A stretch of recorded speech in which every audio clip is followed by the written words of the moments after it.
Hello everyone, welcome back to my channel. আবারও চলে আসলাম ছোট্ট একটা ভিডিও নিয়ে। তো আমার ভিডিও কেমন লাগে অবশ্যই কিন্তু আমাকে জানিও। আর হ্যাঁ, তার আগে বলো যে আমাকে দেখতে কেমন লাগছে, যদি ভালো লাগে অবশ্যই কিন্তু কমেন্টে জানিও। আর কোনো জায়গায় বেরোনোর আগেই কিন্তু আমরা মায়ের অনুমতি ছাড়া বেরোতে পারি না, তাই সোজা মায়ের মন্দিরে ঢুকেই কিন্তু আমরা প্রণাম করে মায়ের কাছ থেকে অনুমতি নিয়ে নিলাম। তো চলো বন্ধুরা, ভিডিওটা তোমাদের সাথে শেয়ার করা যাক। আমরা একে একে দলে দলে যোগদান দিয়েই কিন্তু আমরা রাস্তা দিয়ে হেঁটে চলেছি, আর কোথায় যাচ্ছি সেটাই কিন্তু তোমাদের সাথে আজকে পুরো ব্লগটা শেয়ার করব। তো এই চার চাকাটা দেখতে পাচ্ছ, এই চার চাকাটা নতুন নিয়েছে বলেই এই গাড়িটাকে নিয়ে পুজো করতে যাচ্ছি। আর এই দেখো আমাদের এক মহাসুন্দরী, ওনাকেও ওঠালাম, দিয়ে আমরা কিন্তু গল্প করতে করতে সোজা চলে আসলাম মন্দিরে। আর এটা ছিল আমাদের রাজবাতের বনকালী মন্দির। আর হ্যাঁ, আকাশটা এত সুন্দর মেঘলা ছিল, তার জন্য ওয়েদারটা এত সুন্দর লাগছিল, তোমাদেরকে কি বলবো।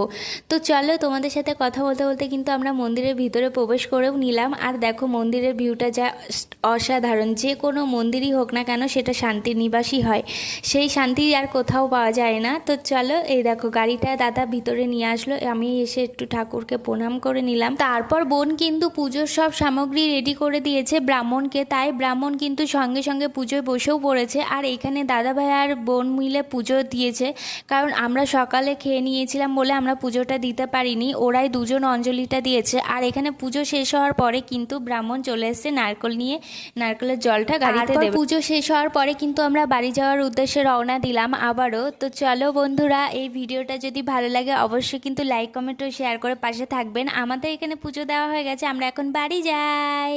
টাটা।